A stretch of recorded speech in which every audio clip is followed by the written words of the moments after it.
Hi, everybody. Welcome to the Open Sky Artist Talk with juror Mary Anne Molcan. My name is Haley Bassett. I'm the Executive Director of Arts Northeast, and we're very grateful to work and reside in Treaty 8, the traditional territory of the Cree, Daneza, and Dani people, as well as the Métis homeland. And I'm really looking forward to hearing more about Mary Anne's amazing printmaking practice. She's a Vancouver Island-based printmaker, and she's with us today. So Mary Anne, take it away. All right. Wonderful. Thank you so much. I just called my presentation Art Life. The reason I called this Art Life is, for me, there's no separation between my life and my art practice. Joseph Campbell wrote The Hero's Journey, and I love what he says here. The goal of life is rapture. Art is the way we experience it. You can go to the next slide. And there I am. Okay. I first realized I was an artist when I was 14 years old. I was in junior high, and I had one of those aha moments. There was an artist by the name of Barry Marks, and he came over to our junior high school, and he did a presentation on an art program called Commercial Art. And it's an immersive program, or was an immersive program, which meant I could take art all morning long, all year long, for all of my high school life. And I knew in that moment that it was for me, and I totally rearranged my art or my schedule. I took my academics in the afternoon, so I was able to still graduate with what they call a matriculation at that time. And I got to take art all morning, all year long. So that was really cool. Barry Marks is the one who sort of guided me along the way. And there I am at an art sketching trip. He would take us out on sketching trips, and he took us all over the place. Actually, when Star Wars came out, he took us to see Star Wars to show us how art and life are really integrated together. And he guided me quite well. So you can head on to the next slide. Barry also introduced me to printmaking. He taught me how to silk screen and do serigraphic images. I spent my summers at this camp here. That's a building called Spesbona. I spent my summer silk screening t-shirts at this camp, and for Sorrento Center, and it's right on the Shuswap Lake. So I would come into BC from Calgary and silk screen and spent my summers there as a teen. Of course, I wanted, just lately after I graduated from my university studies, I thought, I should really tell Barry how much he's influenced my life. And so a couple of years ago, I tried to get in touch with Barry, and I was successful. I was able to write him and thank him for all his guidance in my life. And we've been writing back and forth ever since. It's been a wonderful relationship, a reconnection. So I thank him very much. You can go to the next slide. Okay, after high school, I didn't go to art school right away. I actually took a mentorship under artist John Williams in Calgary, and he taught me quite a bit about watercolor, and I spent the next several years painting in watercolor. And I was also, at that time, I studied to become an optician. And there's a huge creative side to eyewear and the craftsmanship involved with making eyeglasses. I used to actually physically make the eyeglasses, so that there was a certain amount of craftsmanship and technique that was required to do that. If you move to the next slide. So when I was in art school, I combined my optical knowledge, and I got into sort of some three-dimensional stuff. And what I used in this in this project here, where you'll see there's lenses and they're over top of moth specimens, and the lenses are different prescriptions, and those are called lens blanks. I used to use those to make people's glasses, and I thought I would implement it into a sculpture to share and marry my optical knowledge with my artistic side. So you can move on to the next slide. When I was in university, I also became interested in ceramics. There's a big element of science in ceramics as well, involved with chemical glazes. And I love to hand burnish and build pieces. I called this piece Bridget. I created it to honor my heritage, which is Celtic from the British Isles, and Tripillian, which is Ukraine. And I wanted to marry those together with this particular sculpture. And I do have a small studio in my backyard with a kiln, so I can still play with clay when the urge takes me. And you can go to the next slide. This was my very first relief print. As an optician, when I was an optician, I traveled to West Africa on a vision care mission. And I was blessed by the king of K2. Leopards are very prominent in their culture, and they're important to West Africa, that part of West Africa that I was visiting. And they call the leopard Oba. And I created this Oba to honor my experience there. And it was a wood relief. It was done with pear wood. And this is when I also rediscovered printmaking from my earlier endeavors. I rediscovered it, and I realized that I really found my voice. I could combine a variety of my interests in science by concentrating on this one media type. We can move to the next slide. Now, I created this collage while I was in university. It's called Not All Chairs Conform. It's a digital copy, is currently at the Vancouver Island University, and it's in their digital creative archive. And the theme for this began as an exploration of an idea of absence and presence through the examination of the chair. My concept contains unoccupied chairs, but the human element being an important part of the chair. And the imagery conveys a human presence with the absence of figurative elements. So it intends to speak about human connections and dynamics. And it actually won the Best Printmaking Prize at the local fine art exhibition. And so that sort of cemented printmaking in my mind for me. Move on. Next slide. Archipelago was my graduating exhibition. I spent quite a bit of time after I graduated contemplating which direction I wanted to take my practice. I knew I wanted to concentrate on printmaking, as I already mentioned, and I wondered what that would look like in a home studio. And so what I did is I went up to Ladysmith and I took a course on reduction linocut. Now, this is a technique I did not learn in my art practice in university. And when I started to work with this process, I realized that I enjoyed the tension and the challenges this method presents.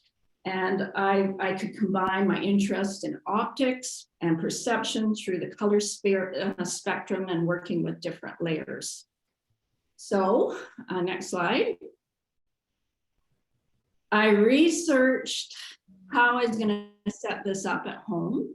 I ordered a press from Thomas Presses, which is a fellow in Comox. He makes his own. He's a machinist, and he's a retired machinist. And he made presses, and they were reasonably priced. And so I ordered one from him. Went up to Comox to pick it up. And then I chose my different materials that I use, and I was very careful in my research. I chose Japanese rubber brayers for the evenness of the ink application. I also chose Cranfield Safe Wash Calico ink. I love the luminescency of oil-based product, but I don't like cleaning up with toxic chemicals. So what I wanted was a safe wash. So this ink cleans up with soap and water. And I also wanted to have really, really good carving tools, because I think that a successful print or a successful image, one of the things that you need is a good carving tool. So I chose some Swiss carving tools. And then I also looked very carefully at my paper. Now I chose Somerset paper from Somerset, England. And the reason I chose this paper is because they leave the river, they take water from the River Axe, and they actually leave it cleaner or put it back into the river cleaner than when they took it. And they also been making paper since the 1700s. And their cotton paper is actually made from a byproduct from the textile industry that would otherwise end up in a landfill. So it kind of married some of the things that I wanted in my practice, and I thought carefully about my supplies. Next slide. Now I am inspired, my whole practice inspired by my relationship with the outdoors and with the natural world. This is a photo of an estuary where I spend quite a bit of time at in the summers. I like to go up to the North Island and spend time in a place called Klutsui. Klutsui is a place where the fresh water and the salt water meet, and there's cycles of renewal and decay, and all of that holds significance as a support system and a sanctuary for its inhabitants. And I began working with lino cut reduction on a series called the Estuary Series. And I completed 8 pieces in this series altogether. And next slide. So curator Madeline Claire Benson came across my work. I had done a pop-up print show at the Nanaimo Art Gallery, and she came across my work there. And she invited me and asked me to exhibit works alongside Carly Namass and Elliot Whitehill Kowalsalton in an exhibition called Rooted Connections to the Land in the Art of Mary Anne Molcan, Carly Namass, and Elliot Whitehill Kowalsalton. And the 3 of us, it was sponsored by the Nanaimo Art Council, and Madeline drew us all together, and we put on this amazing show. It was, we did artist talks for the public on the opening night, and we were able to exhibit together. It was a wonderful experience. Next slide. This is one print that was in that exhibition. It's called Time Gap. And for me, Time Gap embraces concepts of the continual passage of time and of existence. Personal perception embodies the malleability of time and space. The flow of time appears illusionary and does not necessarily correspond to physical reality. When I visit the estuary, time for me seems to stop. And with this piece, I intended to envelop that pause by becoming centered in the here and now. And that's that white arrow in the middle of the print. It's that point between the past and the future, and that and the little hints of color that play across that gap is, strands of past thoughts and future ideas that are constantly trying to seek my attention. So that's how I got involved with this whole concept of working with the estuary. Next slide. Now, vicissitude was the last piece I created for my estuary series. I'm always intrigued by new growth growing from what appears to be dead. The skeletal remains of plant life bring forward growth on a continual basis, and not only on land, but also on water. And the estuarine ecosystems depend on organic matter from the forest floor for the nutrients that give the animals and the fish of the area. And it's in turn what keeps the oceans healthy and the lakes healthy. And I try to embrace that with this piece here. Next slide. Here I am in my studio on print day in May. Now, print day in May is a global celebration of printmaking on the first Saturday in May. And on that day, thousands of printmakers from around the world make prints, and they share their work on social media channels. And I shared this particular piece on print day in May, and I won a prize that year. I won an entry into the Contemporary Center for Printmaking into the Footprints exhibition. And it's a powerful festival of creativity and community. And it's really cool that printmakers sort of take over Instagram on the first Saturday of every May. So it's a wonderful celebration. So this next slide. So this just, inspired a whole lot of creativity for me. I walk in the forest every day and I'm inspired by what I see.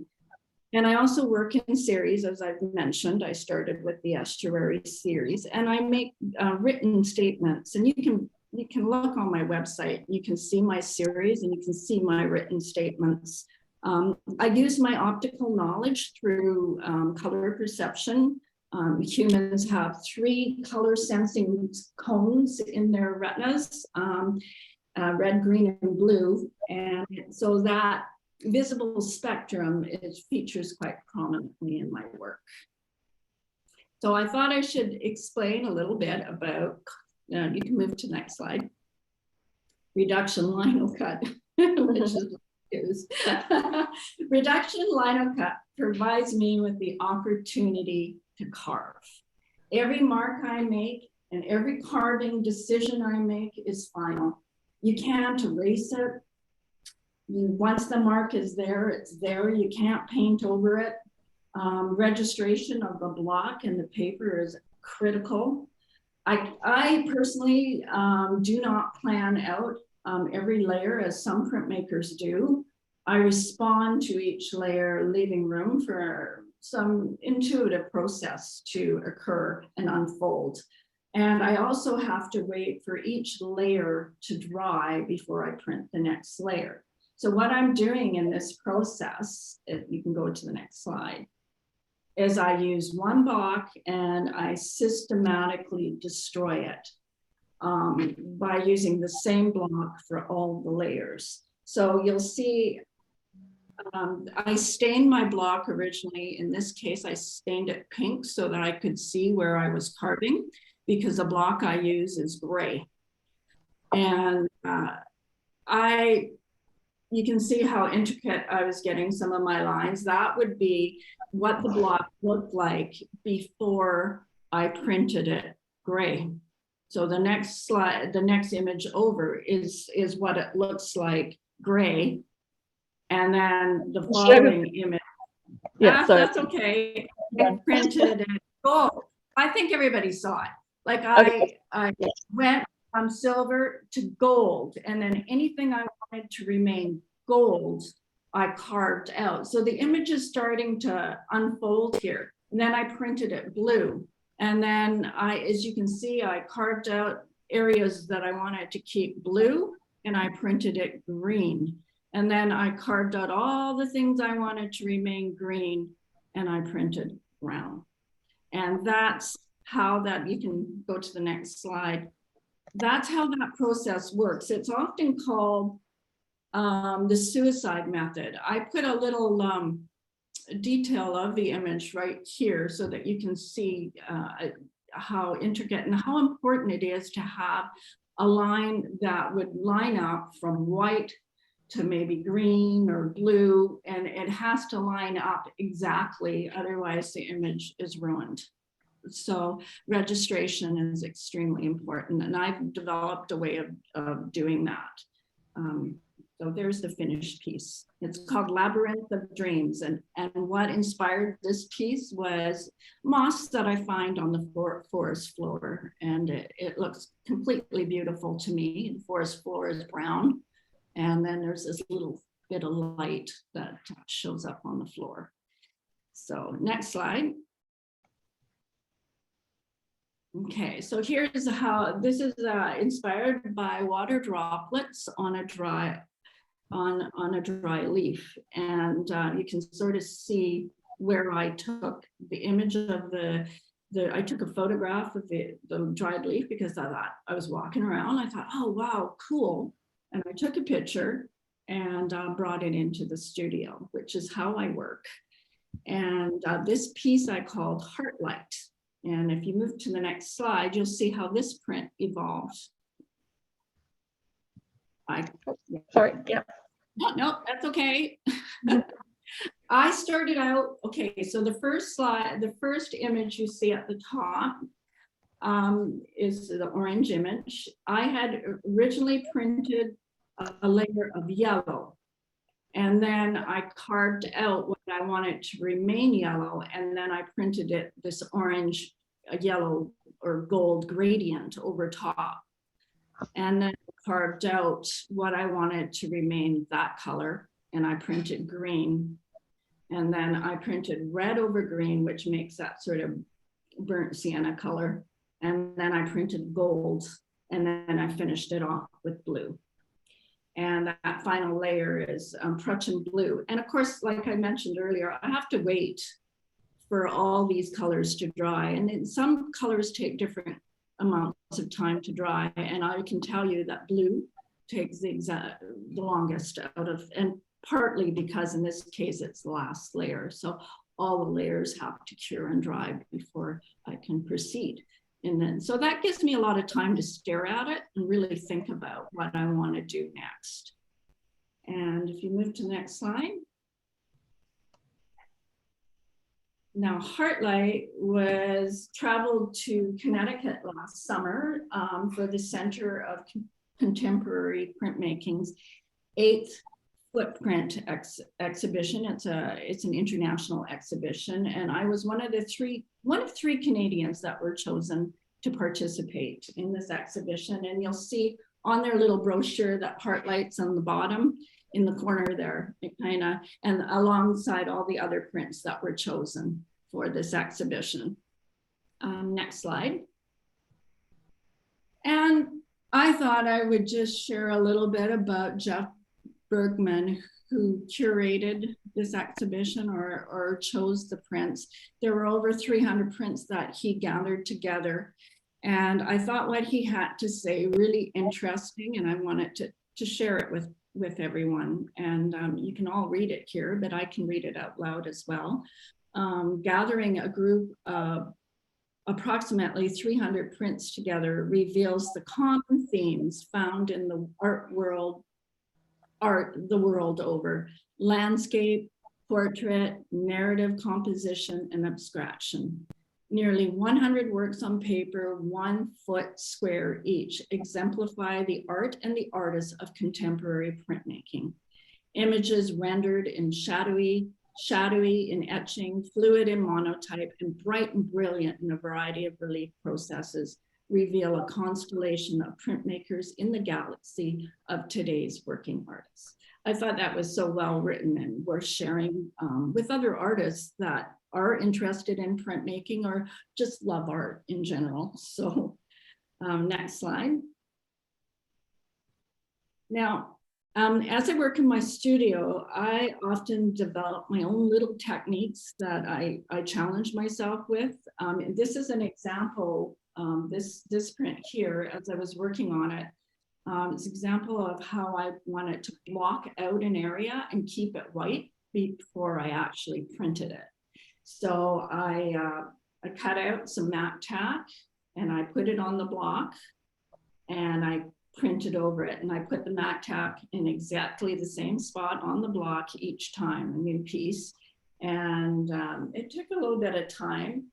And it was quite successful. I liked how it turned out. And then I went in and printed a soft gradient over top. Next slide. And here's when I actually went in and really started printing that area. I did a layer of magenta over top. And then this, you can see my brayers. I'm getting ready to do a double, what I call a double color blend. So I've inked up and I've got my brayers ready to go. And if you go to the next slide, you'll see how they turned out. Right there like that, you can see the dark blue in the back and on the bottom and the layer of white in between. And this print is called Robin Song, and it's part of my light series. White light, as many know, becomes a rainbow of color.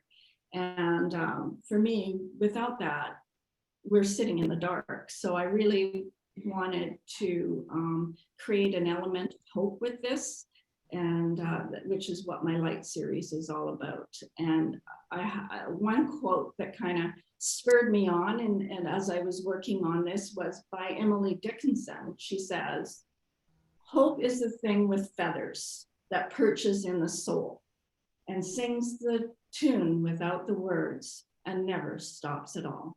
And that's Emily Dickinson, and that's really what inspired this work. Next slide. Now, Robin Song is published in an online publication called Sad Girl Review in issue 6, Heroine, Muse, and Fangirl. Robin Song, this is what Amber Morrison Fox is, someone I went to school with in art school, and then she's gone on to create this online presence, as well as she's gone on and gotten her master's and is currently teaching at the moment. And she chose this one to be in her magazine and on heroin. And she had thought it looked a little like Hilma af Klint, and she felt that Hilma was my heroine. So that's how that ended up in that issue. Next slide. Amber also published these two prints from my Small Whisper series. And my Small Whisper series represents the biological connections that weave throughout all aspects of life. And in particular, the underworlds, like the land beneath our feet. A lot of things are happening underground that we aren't aware of. And so I use my imagination to sort of inspire these pieces. And one is called Exhale, and one is called Illume. So, and they're based on fungal activity in the soil. So next slide. Now, this print I've called Full Turn, and it's an example. The reason I put it up in this presentation, it's an example of how I will think of different ways to get the effect that I want. And in this case, I taped off layers as I worked through the visible spectrum. I worked through the red, orange, yellow, green, blue, indigo, and violet, which is the color spectrum. And I taped off areas with masking tape so that I could get the effect. So on the one side, you see all the underlayers. As I carved out each of those little circles, I did carve those out. And then I printed my final layer of blue. And I purposely put, if you look closely, you'll see like there's a few circles that are out of order. Like there's a red circle there in the middle of the yellow. And I did that intentionally just so that I create a little bit of tension or imbalance in the piece to get somebody kind of looking at it and wondering why that is. So that's one of the things I did there. So if you want to go on to the next slide. I'm always challenging myself. And so I wanted to see what would happen if I worked with multiple blocks and as a multi-block reduction technique. So I started with a gold circle, and then I printed I used the same block to print a red circle. And I kind of interlaced them. And then I used a different block that I had carved. I spent a long time carving all that plant life and activity there. And I printed that over top. And then I reduced it. If you go down into the next section, next slide, I carved out the sections I wanted to keep. And then I printed black. And this piece I call Vivication, and it's part of my renewal series. And this series explores like the energy of springtime and the underlying rhythm of order. When I worked on these prints, I thought about the fragile nature and the delicate balances of life cycles, and how these same characteristics also speak to resilience. And life just captivates me with its duality, competing and complementary forces. And so that's what this piece is all about for me. Next slide. I just thought I would share that I get out into the schools, into the school district 68 and 69, 79, those 3 school districts in the Mid-Island area. And I get out and I teach relief, styrofoam relief in the community. And I just thought I would share, like, this is a great example from Arrington of some grade 4 students that had a lot of fun printmaking one afternoon. So I just thought I'd share that. Next slide. Just so we weren't in my studio the whole time during this presentation. We're back into my studio. And so I often want to create texture maybe before I even start carving. So I just took a block and some color, and I put texture on the block and ran it through the press. And so I hadn't carved anything. So I wanted that underlying colors of ochre and violet. And then I carved, and I started carving circles and stitches, and then I printed the orange. And next slide. And then I carved out the negative spaces of the orange and more stitching marks.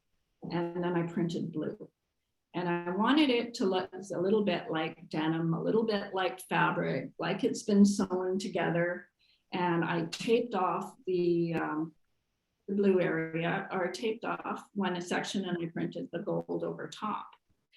And next slide. This print's called Elan, and it's also part of the renewal series on how things evolve and get stitched together as a result of the warmth of the sun from above, and all this energy happens under the ground.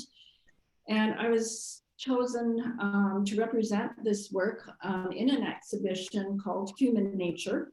And it's an exhibition alongside Marilyn Walker, who's from Salt Spring Island, and it was at the Chapel Gallery. And our 2 very different ways of working were married together in this poster, which is, you can see how they interconnected. And we had a wonderful time sharing this exhibition with the public.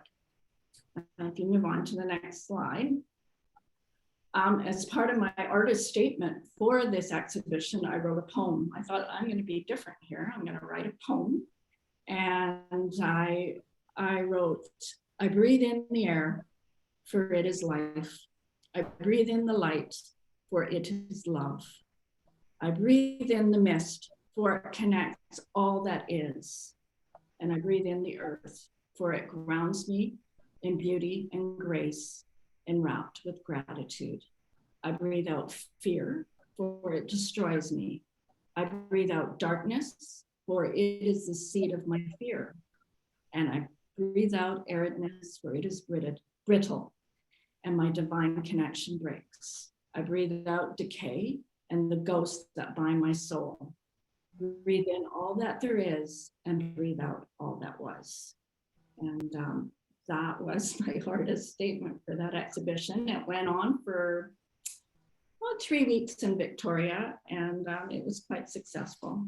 I got, there's a write-up about it in somewhere on the internet. If you're curious, you can find that probably. Moving on to the next slide. As I said, I'm constantly experimenting and challenging myself. And I wondered if I could make a lino block appear like a wood block. And I thought about rain, and I thought about how the colors seem to blend together when it's raining and I'm walking in the rain. And so I called this print Rain Glow, which caught the attention of the Los Angeles Printmaking Society. And they offered me a membership as part of their Print Day in May prize. So I, next slide, I then created a larger piece called Liquid Light. And Liquid Light and Oreo were sent down to Los Angeles just this last spring for Earth Day celebration entitled Between Us and the Trees, The Secret Language of Nature. And it was such an honor to be part of this in right downtown LA. The light for me forms a biological basis of visual perception. And it's the first sense that I engage with when I'm out walking in the forest. And Aureole is also part of my Small Whisper series, which is about the underworlds and the connections beneath our feet. The mycorrhizal, I'm not quite sure how mycorrhizal networks of the fungi and the root systems underneath the trees, which is part of what this exhibition was all about. It was all about how trees communicate with each other. And that's why these pieces were chosen to accompany that exhibition. So we move on to the next slide. Now this print, I haven't even named this print yet. I'm still working on it. It's part of my Woodland series, which I haven't released yet.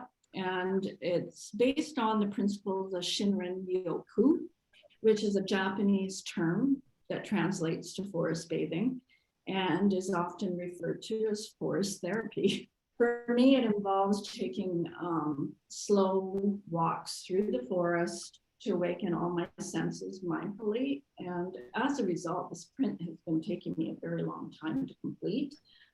It did catch the attention of the Boston Printmakers Association this year on Print Day in May.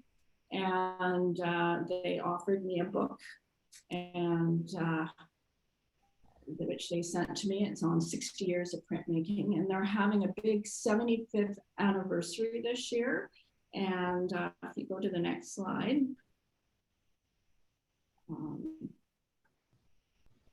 This print is called Plexus, and it was inspired by dandelion that had gone to seed. And it was chosen, and I'll show you the final image in a bit. It was chosen to be part of the exhibition in Boston for their 75th anniversary. It celebrates the fragile and fragmented poetics of connection for me, and sings with white light as the pieces come together. And this is the first 4 layers as the image unfolded. I started with blue, and then I moved over and did a yellow over top of the blue, which is why you get green. And then I did the red, and then I did sort of this goldy green, like a khaki color. And if you go to the next slide, there's the finished piece right there. And it's currently in transit to Boston as we speak. I had to package it up last week, and it's on its way. And it'll be on exhibit. I think the exhibition opens not until October, but they're gathering all the pieces from all over the world to be part of their big celebration. So if we move on to the next slide.